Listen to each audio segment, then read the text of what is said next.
Good afternoon. I'm Ruth Heronshaw, President of the League of Women Voters of Manatee County. On behalf of the League, I welcome you to our Hot Topics presentation, Child Brides. Today's program is being recorded and will be available on our YouTube channel. Any use of the recording, other than showing it in its entirety, must get written permission from the League. At the end of the presentation by our speaker, we will be taking questions.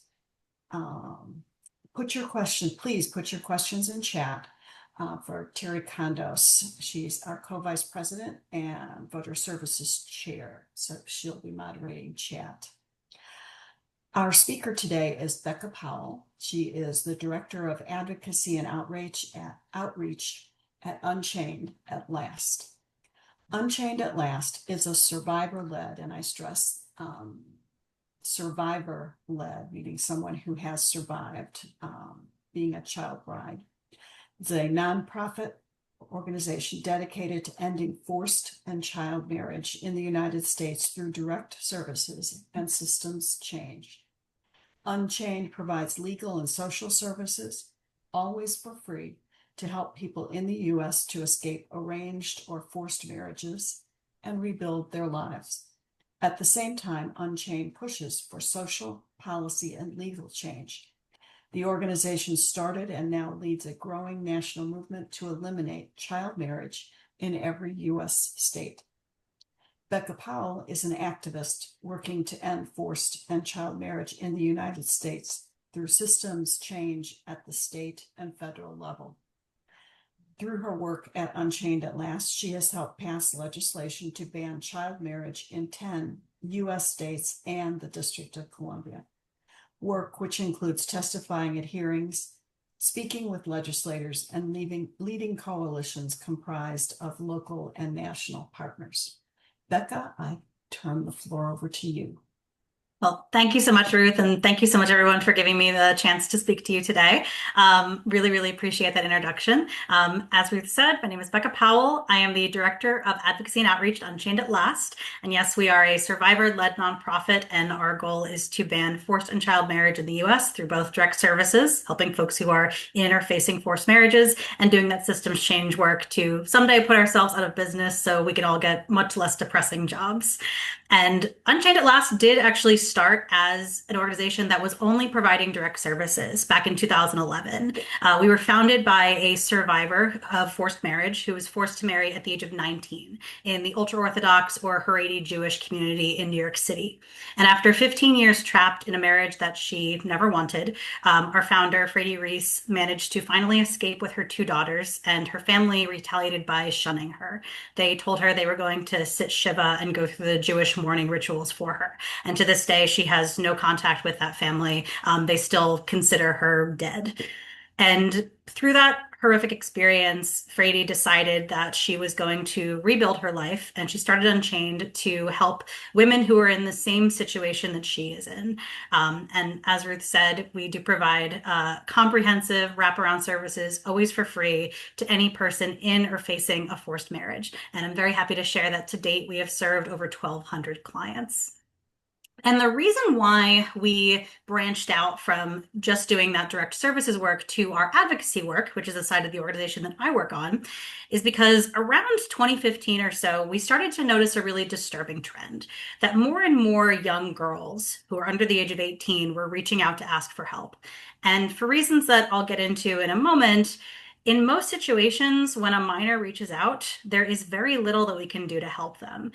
If an adult reaches out and is facing a forced marriage, it's usually pretty rare that we can't help them in that situation. Sometimes it's just as simple as, helping them get an Uber to the nearest domestic violence shelter and making sure that there's a bed for them when they get there, and then supporting them through that process. But when a minor reaches out, it's very, very, very difficult for us to help them. Often one of the only things we can really do is help them delay that impending forced marriage until they turn 18. There have even been folks who we have helped on their 18th birthday escape from that situation and avoided that impending forced marriage.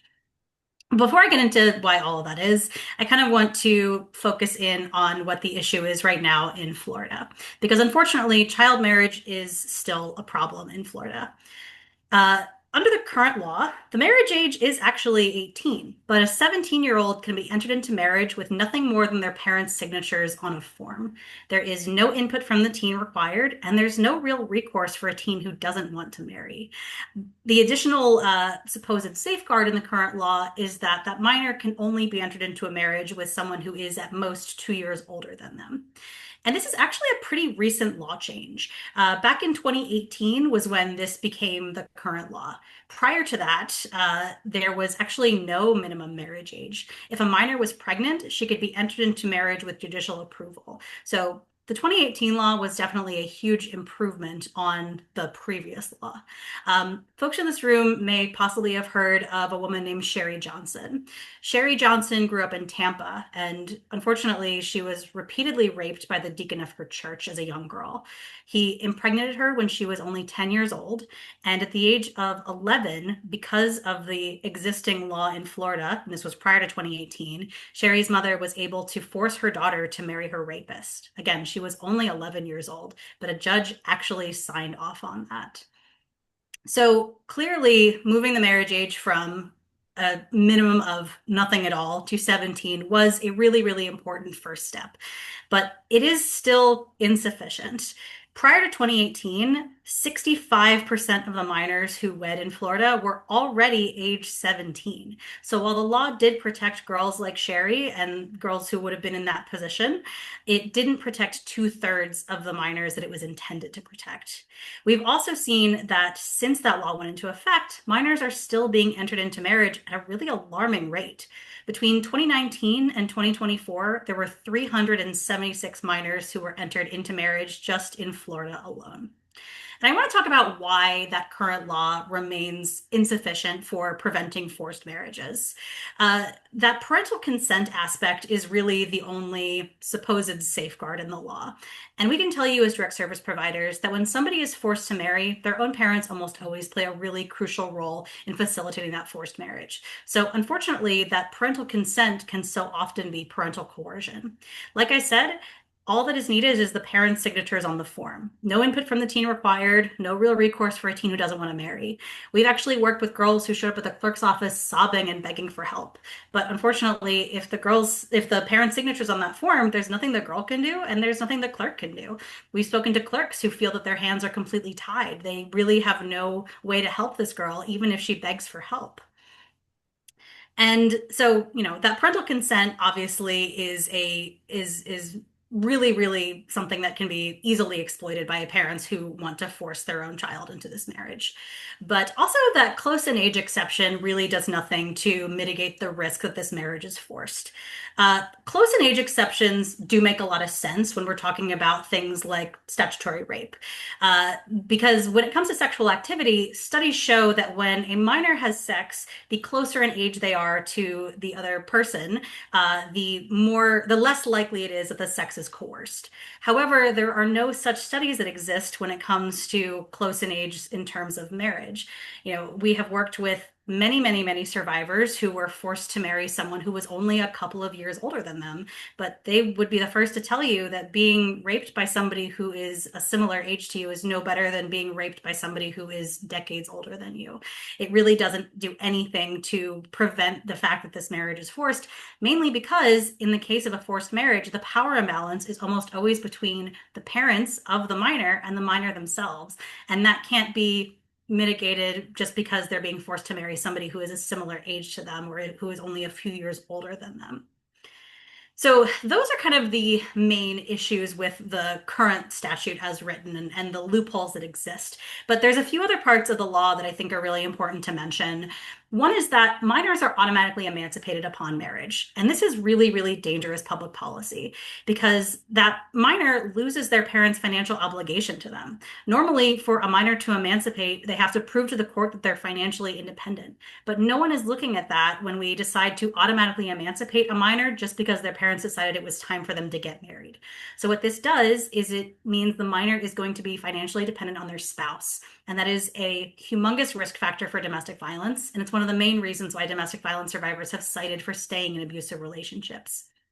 We've also seen it lead to teen homelessness because 70 to 80% of marriages before 18 end in divorce. So if this minor is financially dependent on their spouse and that marriage has such a huge risk of ending in divorce and their parents are no longer financially obligated to them, where is that minor really supposed to go? We've unfortunately seen quite a few minors end up on the street because of this. We've also seen that automatic emancipation be a really powerful incentive for forced marriage because you might have been wondering, who are these parents who are trying to force their own child into marriage? What possible reason do they have for doing this? And unfortunately, what we have seen time and time again is a real financial incentive for forcing a child into marriage.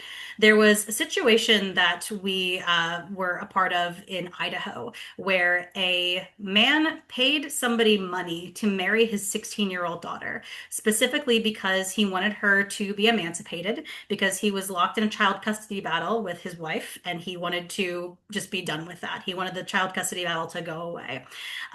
In Idaho, unlike Florida, only one parent's permission is needed. So what happened in the situation is the mother, her name was Erin Carver, she sent her daughter off for visitation with her father, and the father entered her into marriage, and the mother had no knowledge of this until after it had already happened. And she tried to fight to get it annulled. She fought it all the way up to the Idaho Supreme Court, and she actually lost. The court said, your daughter is married, she's emancipated, we're not going to do anything to undo that. So she really sent her daughter off for visitation and just never saw her again. She, to this day, still has not gotten her daughter back. And that case is Carver v. Hornish in Idaho. If anybody wants to look it up on your own, it's really quite horrific. And I do want to point out that in Florida, the permission of both parents is needed. But what happens if both parents agree that they no longer want to take care of their child? I've spoken to a lot of child marriage survivors who were either told explicitly or really felt that the reason they were coerced or pushed or even forced into a marriage is because their parents had a lot of children and they just didn't want to take care of them. I have spoken to survivors who have explained that they were in, a relationship with an older man. They were already perhaps having sexual relations, and their parents saw this as kind of an opportunity to get rid of their daughter. They said, well, if you're already dating him, you might as well just get married, and then I don't have to take care of you anymore. You're off my plate. So unfortunately, even having that added protection of two parents being the ones who need to give consent, it really doesn't mitigate that this is a potential risk. And then the last thing that's in the current law that's really dangerous is that we are incentivizing and legalizing the trafficking of minors under the guise of marriage. And this it's actually not anything that is state specific. This has to do with a loophole in federal law. Right now, there's no minimum for somebody to get a spousal or fiance visa. So instead, what USCIS, who issues those visas, does is they look at whatever the law is in the state where the couple will reside. So here in Florida, a 17-year-old who lives here can actually be legally trafficked for her citizenship and forced to marry an adult man overseas who gets a visa and a path to citizenship as well as a child bride. But also the reverse is true. A 17-year-old in any country in the world can legally be brought to Florida under the guise of marriage, and it doesn't matter if that marriage is legitimate, if that marriage is, something that the girl actually wants, they can just bring her over under the guise of marriage. So consider the situation where a man could go over to a country that is having a lot of difficulties. He could find a girl in a refugee camp and say to her parents, hey, give me your daughter, give me all your money. I will take her away from this place. I'll take her to the US and she'll be happy. And unfortunately, the way that the laws are written, we can allow that to happen. And it doesn't matter if that man is telling the truth. It doesn't matter if that girl is going to be in a safe situation. She's going to be taken away from her parents. She's going to be in a new country where she likely doesn't know anyone, potentially doesn't speak the language. And the fact that we have child marriage in Florida is really facilitating that kind of situation. So those are all the reasons why the law itself is really dangerous. I also want to make sure that we talk about why we're not trying to replicate what happened in 2018 and improve upon the law, create some quote unquote better way to enter minors into marriage. Really, the only solution is to completely eliminate the practice and make the marriage age 18, no exceptions. And that's because child marriage is inherently dangerous. And I want to be really clear, this has nothing to do with a minor's level of maturity. I think everybody here knows that nobody wakes up on their 18th birthday with some newfound wisdom or ability ability to make good decisions. There's nothing magical that happens at the age of 18 that suddenly makes it so that, everything is going to be okay. The biggest thing that we are looking at, though, is that a 17-year-old does not have the full rights of adulthood, and the 18-year-old does have the full rights of adulthood. And that's so important, especially if this is the situation of a forced marriage. And this goes back to what I was saying earlier, where we were getting calls from girls who were facing forced marriage, and there was just very little we could do for them. Part of that is because in Florida and in many other states, we can't help a minor run away from home. We can face criminal charges for sheltering or assisting a runaway minor. So if a minor is facing a forced marriage, they can't even get help from an advocate like Unchained at Last or any of our allies who also provide direct services. And even if they did somehow manage to get away or had somebody helping them get away, there's really no place for them to go. Domestic violence shelters across the US routinely turn away unaccompanied minors due to funding and liability concerns. And an authorized agent of the Department of Juvenile Justice or the Department of Children and Families can only shelter a minor for 24 hours without the consent of the minor's parent or guardian. So in the situation of a forced marriage where it is almost always a parent who is forcing the minor into that marriage and facilitating that forced marriage, this is obviously not going to be a solution if it just ends with the authorized agent having to notify the parents anyway. And if this was an adult who was facing a forced marriage, they could at least retain an attorney to help them figure out their complex legal needs. But a minor can't easily retain an attorney because most contracts with minors are avoidable. And there are very few lawyers who are willing to take on a client based on a voidable retainer agreement. We have had girls call us and complain that they have called every single lawyer in their state and no one will take them on as a client because they are a minor. They also can't independently bring a legal action until they turn 18. Prior to that, they need either a next friend or guardian ad litem to file that legal action for them. So it's very difficult if they're trying to do something like file a protective order against parents who are trying to force them into a marriage. And even though they are automatically emancipated upon marriage and they do get some limited rights of adulthood, all of those rights arrive too late to prevent a forced marriage. They would first have to undergo the trauma of a forced marriage, which in our experience can mean such horrific things as being pulled out of school, raped on her wedding night, a complete loss of sexual and reproductive rights. And we can't just undo that trauma by stamping emancipated across a girl's forehead. And because of these limited rights of adulthood, the UN Office of the High Commissioner on Human Rights considers all child marriage to be forced marriage. And I mentioned those calls that we were receiving, and that we started seeing as a real trend in 2015. Unfortunately, when girls have reached out to Unchained and have learned of these limited legal options, we've seen some turn to self-harm and even suicide attempts.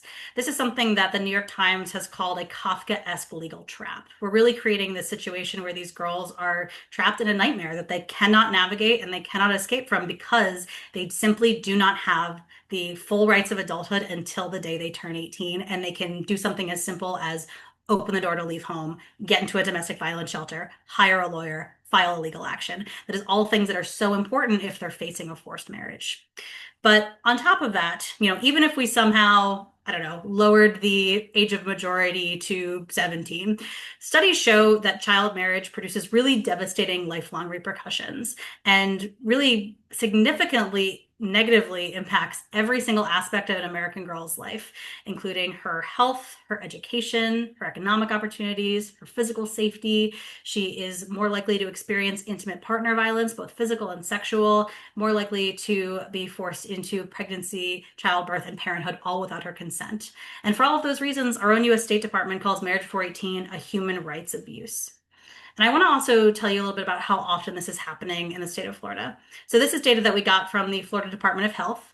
Between 2000 and 2024, there were 17,603 minors entered into marriage just in Florida alone. And you may have noticed I'm saying girls over and over again. I'm using she, her pronouns for a lot of these survivors we're speaking about. That's because 80% of these cases were girls wed to adult men.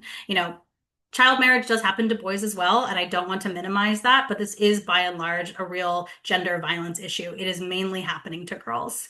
And I think it's also important to note once again that 376 minors were entered into marriage since the new law went into effect. So we unfortunately are not seeing the rates declining very much in the years since that law went into effect.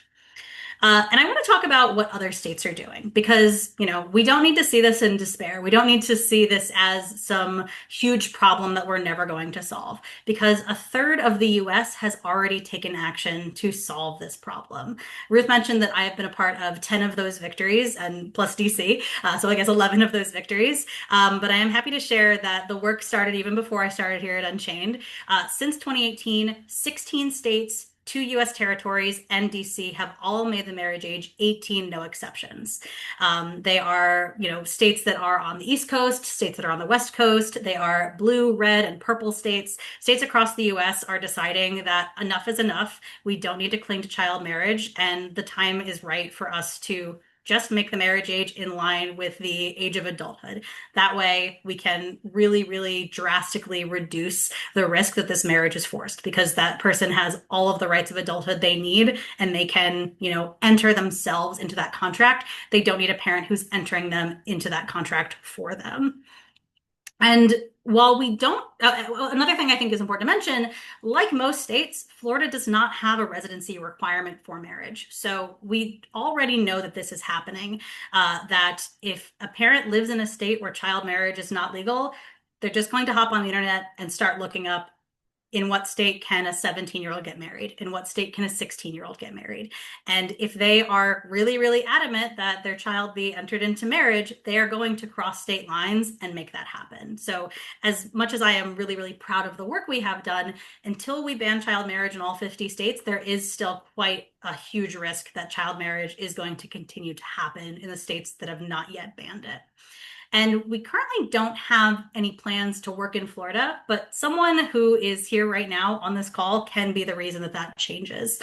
All we need is a passionate member of the legislature, preferably a member of the majority party or a member of the minority party who can bring along a friend from across the aisle to co-prime sponsor that legislation. We really need legislators who won't back down from pressure to water down the bill.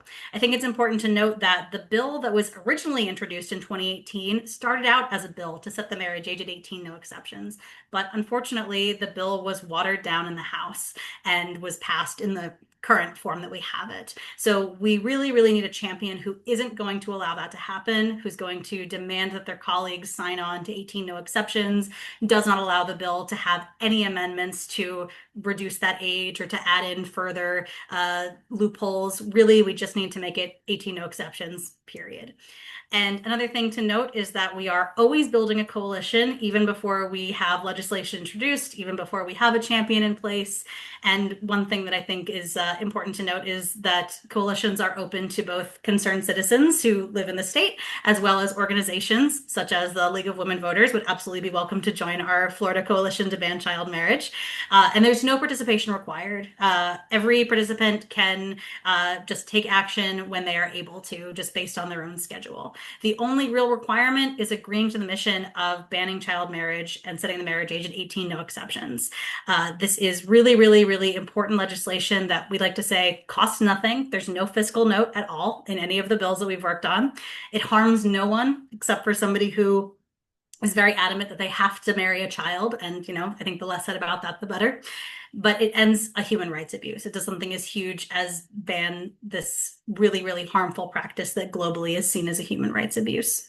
And the other thing that folks can do to help out is donate to Unchained at Last and help us fund this work.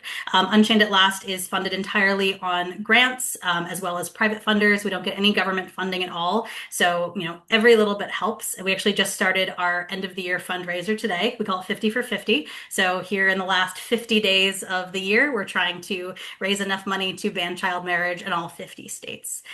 So really, really, really appreciate you all taking the time to listen to me today.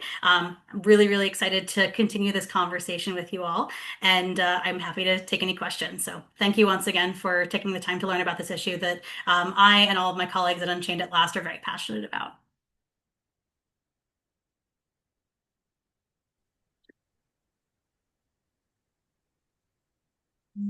That would be I Terry. put Would that? myself on. I put myself on mute to make sure I did not interrupt Becca when you were giving us this fabulous presentation, and then I forgot to take it off.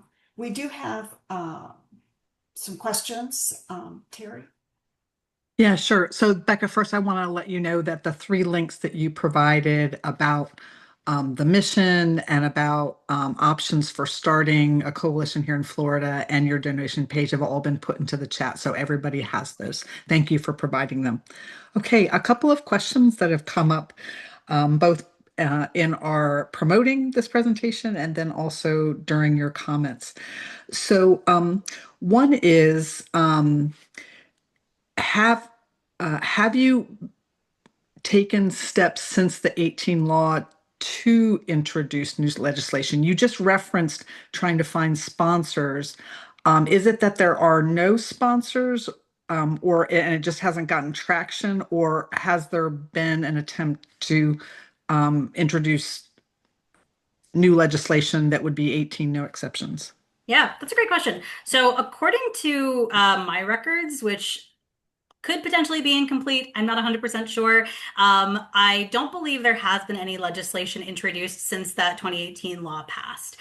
We always keep a record if there is a bill that's introduced, even if it's what we would describe as a weak bill, one that doesn't completely ban child marriage. Even if it's a bill that we're not going to be able to focus on, we always keep a record of it and we track it and we see where it's going and we try to engage with it when we can.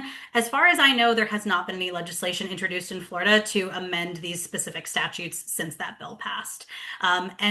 Really, it's because we are a really tiny team here at Unchained. I am one half of the advocacy team. It's myself and our executive director, who is obviously not focusing just on advocacy all day long. She has many different hats that she wears. So we really are not able to be very proactive in every single state and find legislators who would be interested in doing this. The way that we almost always find our sponsors is because we have a passionate ally in that state who's able to introduce us to a legislator. Sometimes that passionate ally is a legislator themselves who says, "Hey, I stumbled across your organization. I really want to work on this. I'm very passionate about this." We just started the summer before this one, going to the National Conference of State Legislatures, which is every August. And it's a really great chance for us to meet legislators from around the country. And we have a booth. We dress up in bridal gowns, which is part of a form of protest that we invented called chain-ins, which if you go to our website, you'll see all pictures from our chain-ins. We're wearing our bridal gowns and chains. But we wear our bridal gowns at the National Conference of State Legislatures so that we can really draw attention to this issue. We can get legislators to come over to our booth, and we can hopefully get them interested in potentially introducing a bill. The booth that we had last year is the entire reason why we were able to ban child marriage in Oregon earlier this year. That's where we met our sponsors. It was two folks who were on either side of the aisle who were very good friends, and they both decided, hey, this is something we really care about. We're going to introduce this bill, and I'm very happy we were able to get that bill passed, and Oregon became the 15th state to ban child marriage earlier this year. So, Beck, as a follow-on to that, really important to understand what the capacity is of your team. It's a lot of states that still don't have this law, so a lot of work to be done. Do you have, from these other initiatives, do you have draft legislation that you offer as a starting point in a state that would try to move something forward? So we don't have like specific model legislation. And the reason is because every state has different statutes that need to be amended. So the way that we find it's easiest to go about this work is once we find a passionate legislator who is interested in introducing a bill, we can very quickly just draw up the draft legislation for them. We have a big spreadsheet that we keep that has all of the statutes in every single state that need to be amended in order to make the marriage age 18 no exceptions. And we just draw up legislation for them. Often we will send it to them and they'll send it to their official bill drafters. And sometimes they'll catch, not a huge statute that we neglected to include, but sometimes just a statute that references child marriage or that needs to be amended for, just keeping all of the code consistent. It is usually pretty easy for us to draw up draft legislation. I don't want to toot my own horn or anything, but it's the kind of thing that I'm like, I could do it in an afternoon. Sure. If I can find a legislator, I could absolutely provide them with draft legislation pretty quickly. Sure. Before I move on to the next question, I'll just offer that I think you make a very good point about finding a sponsoring legislator that's in the majority party so that you're not wasting your time. You have a better chance of getting traction. I think here in Florida, you might find an intersection between the groups in Florida that were in favor of last year's Amendment 4, which tried to support reproductive rights for women. And the League of Women Voters certainly had instances of finding partnerships with Republican women groups who, were absolutely Republican, but they had a particular opinion about women's rights with regard to their bodies and their sexuality. And so here in Florida, that might be a good target spot, is to find those people who cross that line. So that was more of a comment. Back to questions. Are there when you look at the statistics about the causation of child marriage, do you find that it lines to religion, to the instance of pregnancy, to poverty, or to pedophilia? And are there any statistics that kind of uh, would help us understand the underlying causes? Yeah, so that's a really great question. So the statistics that we get from state health departments are de-identified. So the only information that we get is the ages and the sexes of all people who were married, and we crunch that data to determine how many of those marriages involved minors. Mm. So, even if we were able to get all the information, there really isn't any kind of box to check to say like, we're getting married because of religion, or we're getting married because this person is pregnant. So we don't have that really firm data. What we do have is anecdotal data from the clients that we've Survivors. seen. Sure. Yes, absolutely. And the survivors who have shared their stories with us. And it's really all of the reasons that you mentioned are things that we have heard from survivors who of child marriage. It is sometimes due to a religious expectation. It's sometimes just because it's something that kind of runs in the family. I have spoken to survivors who didn't really bat an eye when their parents were like, "Hey, you're 15, we're gonna get you married off," because that's what happened to her mom and that's what happened to her grandmom. And that's just what they've been doing in their family for so long. And for whatever reason that is, it's just something that is continuing. We have certainly worked with quite a few survivors who were entered into a marriage because they got pregnant and because their parents or their community just thought this is probably the best thing for them. And I can tell you, studies show the exact opposite is true. Just to kind of quickly go off on that tangent, because that is a question we get a lot is, well, why not just allow it if the girl is pregnant? Isn't it better if a pregnant girl to marry the person who impregnated her and they can start their family? Studies show that a pregnant teen who stays single is more likely to benefit economically than a pregnant teen who gets married. And that is really for the simple fact that if she gets married, she's more likely to drop out of school. She's more likely to have more children in a shorter amount of time. And like I said earlier, that marriage has a 70 to 80% chance of ending. So the most likely situation for this girl is that she's going to end up alone with less education and more children than she would have had if she had just stayed single, finished school. She can have that baby if she wants to. And really, the outcomes are so much better for her if she delays marrying until after she turns 18. If she and the father want to stay together, they can absolutely still co-parent outside of marriage. Almost every single state makes it really, really easy for somebody to establish paternity. And they can co-parent, and all of the father's benefits, his health insurance, all of that can go towards the baby if that is something that they want. And if they are still in love and they want to start their family when they both turn 18, that is absolutely fine. They completely have the right to do that, and it really won't have any negative effect on their lives or the life of their baby. So I think from your answer, one thing I understand is how exponentially harder your job is and your organization's job is, because if you're talking about underage people, privacy concerns will weigh in and you'll get absolutely no data Mhm. about these individuals to whom this is happening. I'm quite sure.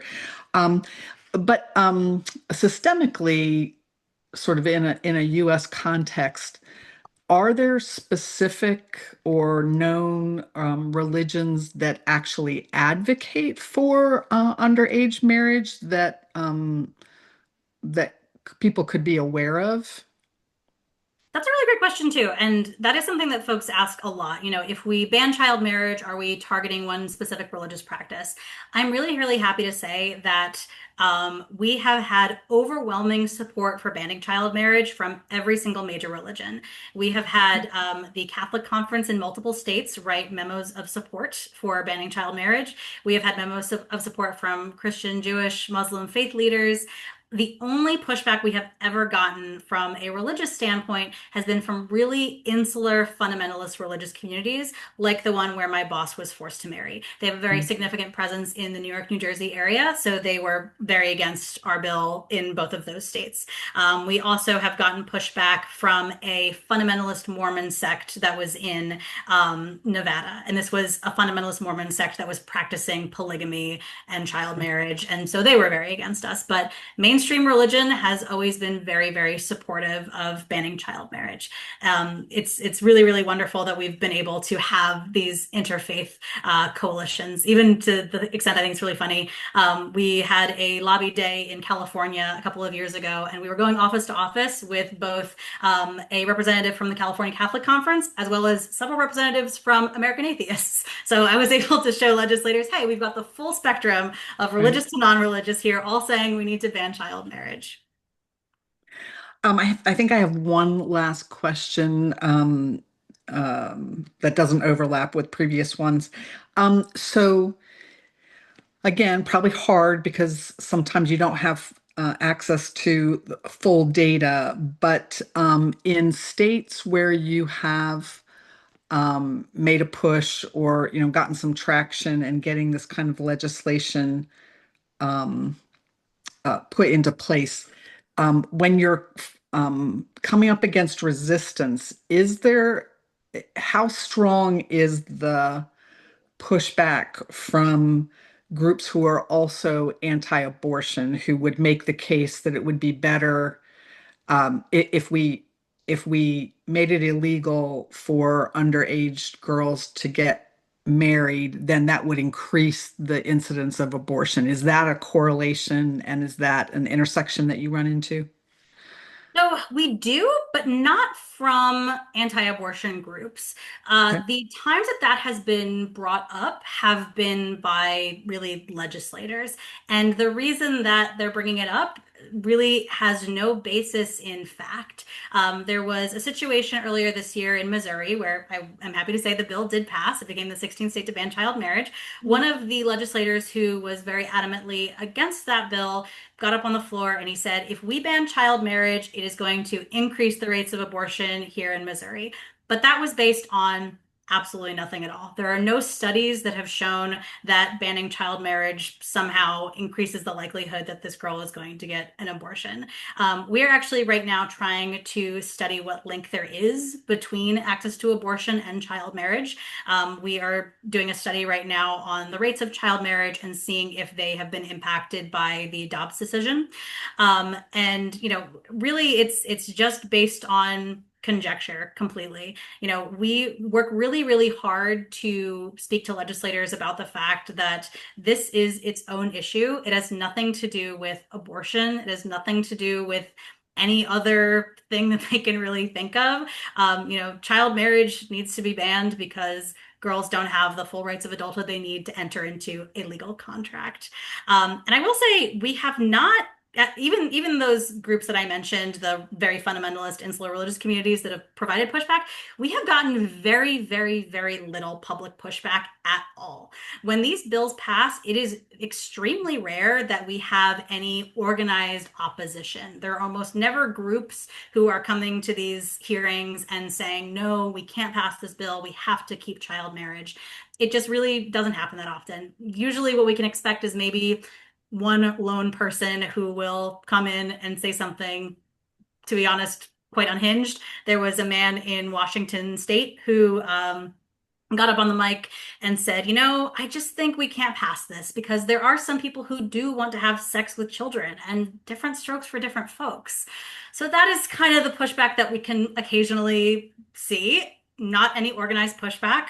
And I will say that when these bills pass, they almost always pass unanimously or near unanimously. It's the one issue that I always like to let legislators know is really truly bipartisan. It's the one thing that even if you're fighting on everything else, we can all come together and say that children should not be forced into marriages. And the only way to prevent that is to ban the practice of child marriage. So, yeah, we don't really get that much pushback from groups, and I really can't think of any pushback in that I have experienced from anti-abortion groups at all. So to wrap that up then, what do you think is the major reason that it's not already a law in the remaining states? Is it just the problem of getting, attention and traction with so many other things happening in the legislative space? 100%, yeah. The thing that we sort of see is that this is an issue that primarily impacts teen girls. And what we have seen is it is sometimes really difficult to get the legislature to prioritize something that primarily impacts teen girls. It's primarily a girls' issue. It's primarily something that only impacts minors. And with, like you said, all the other big things that we need to do in our state legislatures, it is just a challenge to get it prioritized. And, again, I'll go back to the fact that we're a really tiny team here. We can't focus on all of the states that introduce legislation in a year. If we're lucky, we can focus on three, maybe four in a year and work really, really hard to get those passed. But, it just so often happens that bills will be introduced. We just do not have the time to advocate for them, to call every legislator and push it forward. And so those bills just don't get prioritized and they end up dying. Like I said, it's not because we've got, hundreds and hundreds of members of the legislature saying, no, I absolutely think we need to keep children getting married. It's just because it doesn't get prioritized. But we're hopeful that as more and more states do this, as this enters the public consciousness, hopefully as we continue to grow at Unchained, we can have more capability to be a part of these conversations and to advocate for every bill that gets passed. Really, that's the only reason why, is because it's just not getting prioritized. But we're going to change that. So, given the capacity challenges that you have, do you use data about where underage marriage is happening to prioritize which states you are trying to pay attention to first? So not historically, no. I would say the states where child marriage is occurring most per capita tend to be states like Idaho, Utah. It was Nevada for quite a while, but they actually do have a residency requirement. So their cases have gone down quite a lot, but it's not going to be zero until we make it 18, no exceptions. Really, the way that we figure out what our priorities are is based on where do we have champions? Where do we have folks who are going to introduce a bill and are not going to back down? Where have we tried before and gotten really, really close, and we still have a great network of legislators and advocates who want to continue doing this work? That's why we're going to be probably focusing on a bill in South Dakota this upcoming year, because we have some really passionate sponsors and we have a few allies who are really adamant that they want to do this again. Sometimes we will use a geographic strategy to figure out which state we're going to do next. We did this earlier this year when every single northeast state from Pennsylvania all the way up to New Hampshire had man-child marriage, and we just had Maine right there in the corner, marriage age at 17. They had actually just changed it a couple of years prior. And we were like, listen, Maine, you're all the way up there. You're the only state that still has child marriage. Where do you think everyone from, from upstate New York all the way to New Hampshire is going if they want to enter their own kid into marriage? Do you really want to be the destination state for child marriage? And we were very quickly able to get that bill passed this past year. So it's, kind of a combination of, do we have a passionate sponsor? Is it in a geographically advantageous space? Do we have the allies that we need in place to really get this done? That's how we figure out what our priorities are going to be. Thank you. Um, Becca, did I hear you correctly in your comments as saying that here in Florida, there isn't a residency requirement? So someone can bring a non-Florida citizen from outside of the state or even outside the country into Florida, and if they are a Florida citizen, they can get married here? I do believe there is not a residency requirement. Most states do not have a residency requirement for marriage because, they want that tourism. They want folks to, come to the state and get Got it. married. It's not any kind of, they don't, not doing it for malicious reasons. They want people to, come to beautiful Orlando, get married at Disney World, that kind of thing. But yes, there is no residency requirement. So if somebody lives outside of Florida, they can very easily just drive across the border, get the signatures of both parents, get married here, and then move back to Missouri or Pennsylvania or whatever state they live in that does not allow marriage at 17. Great. I just wonder in a Florida context for those who get so apoplectic about citizens not being, people being in the state who are not citizens. I wonder if there's a tension getting angle there of the potential for someone to bring non-citizens in and through marriage, get them into the country. Anyways, I'm just trying to think about your strategy. I think it's, it goes back to what I said earlier with the fact that this is incentivizing and legalizing the trafficking of minors under the guise of marriage. And that is something that we speak to legislators quite often. And especially we really make sure to make a point to talk about that with legislators who perhaps are not very happy with the state of immigration in this country, who would like for there to be much less immigration in this state, in this country. We make sure that they know that this is a form of immigration that's happening where a girl can be used to really weaponize her citizenship to bring in somebody from overseas. And if that's the way that we are able to connect with a legislator who maybe is not as concerned that this is something that's destroying girls' lives, we just want to make sure that everybody is on board with this. And however we get to that yes vote is something that we're happy with. Yeah, it might not be the reason you want them to be concerned, but if you can get them concerned, you've at least started the conversation. So Alice has just put up on the display for everyone to see the map that shows where it's banned and where it's not. And we can see your blue corner up in the left and your blue corner up in the right, and then a couple of things in between. So that's helpful. That gives us some context. Okay, I think we have asked most of our questions. Ruth, I'm going to hand it back to you. Thank you, Terry, so much. And Becca, thank you very, very much. You're a very articulate spokesperson for Unchained at Last and the issue of needing to ban child marriage. We would encourage those of you that are have attended or any of the people that were on our distribution list or registered for this meeting that you share the information. This video will be presented, will be on the League of Women Voters of Manatee County YouTube channel by the end of today, and we will be sending the URL link to everyone who registered for today's presentation. I want to point out that our league does have some excellent programs that we hope you will join. You can see the upcoming events and action team meetings on our website, which is lwvmanatee.org. Tomorrow we have the Government Issues Action Team meeting. This group helps you stay informed on government issues important to our members at the local, state, and federal level. Next week, we are having a major reproductive rights Zoom presentation with State Representative Skidmore on Florida state funding of crisis pregnancy centers. The Education Issues Action Team has the coordinator of school counselors for the School District of Manatee County talking about the resiliency instruction required now by state statute in Florida.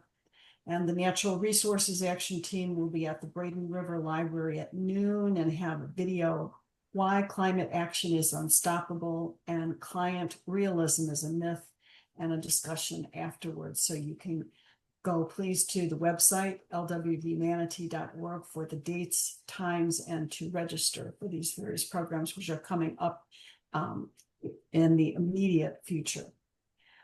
Thank you, Becca, again for being our spokesperson today and enlightening us on the situation in Florida and across the country with regard to child brides and Thank you, all of you, for joining us today.